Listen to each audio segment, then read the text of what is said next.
আমি পড়ব যে কবিতাটি, এটির নাম আমিও হব আবু সাইদ। এটি ৫ তারিখে যখন সকালবেলা ৩৬ জুলাইয়ে বের হয়ে যাই, আমার স্ত্রী আসলে কাঁদো কাঁদো হয়ে বলছিলেন যে তুমি তো হয়তো আবার ফিরতে পারবা না, তো একটা কিছু লিখে দিয়ে যাও ডায়েরিতে। তখন আমার সন্তানকে কোলে দিয়ে বলল যে তোমার বাবাকে শেষবারের মতো দেখে রাখো, দেখে নাও। তো সে সময় আসলে আমি এইটা লিখে রাখি, এই কবিতাটি লিখি আর কি।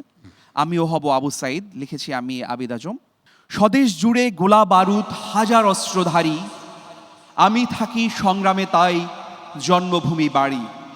স্বদেশ জুড়ে গোলা বারুদ হাজার অস্ত্রধারী, একটি দেশে গুপ্ত ঘাতক নিত্য চালায় গুলি, কালে মায়ের শাহাদাতের তুলি যে আঙ্গুলি।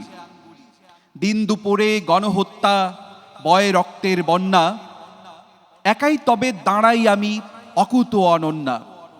যে রাজপথে হাজার শহীদ গাজি ওঠে গর্জে, দেশের জন্যে জীবন দেয়া ফরজে আইন ফরজে।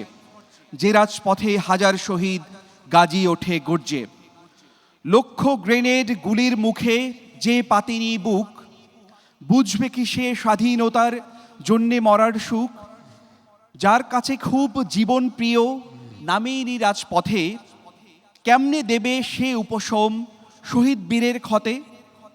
যে শোনেনি নতুন আজান ওই ওঠে পাঞ্জেরি, তার জন্যে ভালোবাসা কেমনে করি ফেরি।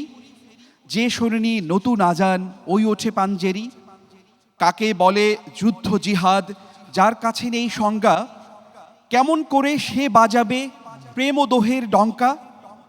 কেমন করে সে বাজাবে প্রেমদ্রোহের ডঙ্কা, কাকে বলে যুদ্ধ জিহাদ যার কাছে নেই সংজ্ঞা।